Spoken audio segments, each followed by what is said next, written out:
It is with deep sadness that the government and the world has learnt of the passing of the father of South Africa's democracy, Nelson Mandela. He passed on peacefully in the company of his family around 2000 hours and 50 minutes on the 5th of December 2013. The man who became one of the world's greatest icons was born in Mvezo, Transkei on 18 July 1918. Tunonga Pinosekeni and Henry Mandela. His father was the key consular advisor to the Tembu Royal House. After his father's death in 1927, the young Ndaba became the ward of Chief Ndaba Mandela and the acting regent of the Tembu nation.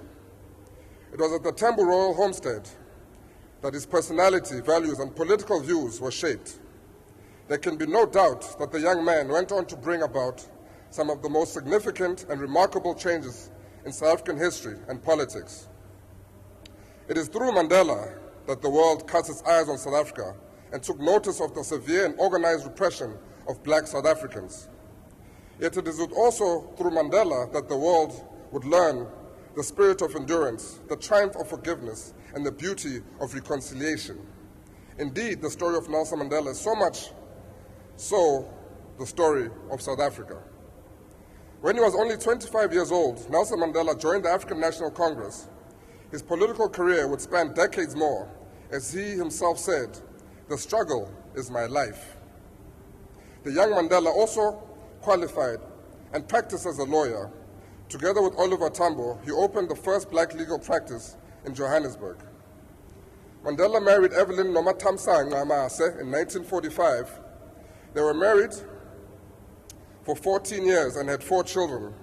Tembekile in 1946, Makaziwe in 1947, who died at 9 months, Makhatu in 1950, and Makaziwe in 1954. The couple divorced in 1958.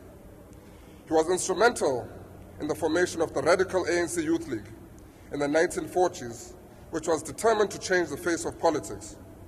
Mandela was elected to the League's National Secretary in 1948 and President in 1952. Much of the years that followed saw Mandela deeply involved in activism, rallying for political change against the increasingly aggressive apartheid government. He was a key player in the ANC's campaign for the defiance of unjust laws in 1952 and the treason trial in 1961. During this time, he was incarcerated several times under the apartheid laws and banned from political activity. Realizing that the ANC needed to prepare for more intensive struggle, he became an instrumental force behind the formation of a new section of the liberation movement, Umkhonto Wesizwe, MK. As an armed nucleus with a view to preparing for an armed struggle, Mandela was commander-in-chief of MK. On 14 June 1958, Nelson and Winnie Madikizela were married at a local Bizana church. They had 2 children, Zanani in 1958 and Zinziswa in 1960. In April 1992, they were separated and finally divorced in 1996. He left the country in 1962 and traveled abroad to arrange guerrilla training for members of MK. On his return to South Africa, he was arrested for illegally exiting the country and incitement to strike. Mandela decided to represent himself in court. While on trial, Mandela was charged with sabotage in the Rivonia trial. This is his famous statement from the dock made in 1964. "I have fought against white domination, and I have fought against black domination. I have cherished the ideal of a democratic and free society in which all persons live together in harmony and with equal opportunities. It is an ideal which I hope to live for and to achieve, but if needs be, it is an ideal I am prepared to die." In the same year, Mandela and the other accused were sentenced to life imprisonment in the Rivonia trial and sent to Robben Island near Cape Town.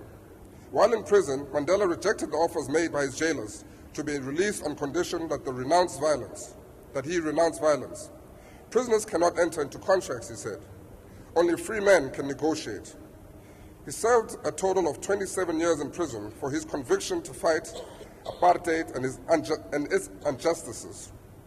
Released on 11 February 1990, Mandela plunged wholeheartedly into his love's work, striving to attain the goals he and others had set out almost 4 decades earlier. In 1991, at the first national conference of the ANC held in South Africa after being banned for decades, Nelson Mandela was elected president of the ANC, while his lifelong friend and colleague, Oliver Tambo, became the organization's national chairperson.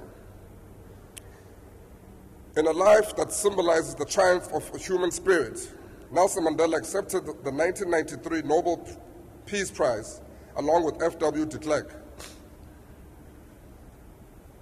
And on behalf of all South Africans who suffered and sacrificed so much to bring peace to our land, the era of apartheid formally came to an end on April 27, 1994, when Nelson Mandela voted for the first time in his life, along with his people. However, long before that date, it had become clear, even before the start of negotiations at the World Trade Center in Kempton Park, that the ANC was increasingly charting the future of South Africa.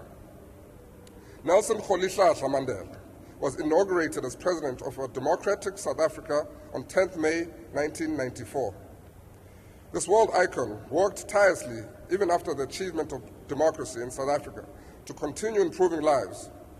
Even as he retired from politics, his attention shifted to social issues such as HIV and AIDS and the well-being of the nation's children.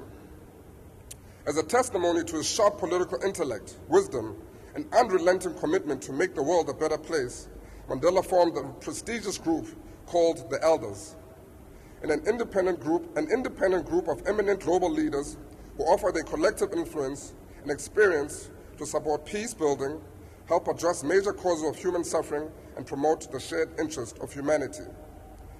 Mr. Mandela is survived by his wife Grasa, 3 daughters, 18 grandchildren, and 12 great-grandchildren. Sithi Dalipo.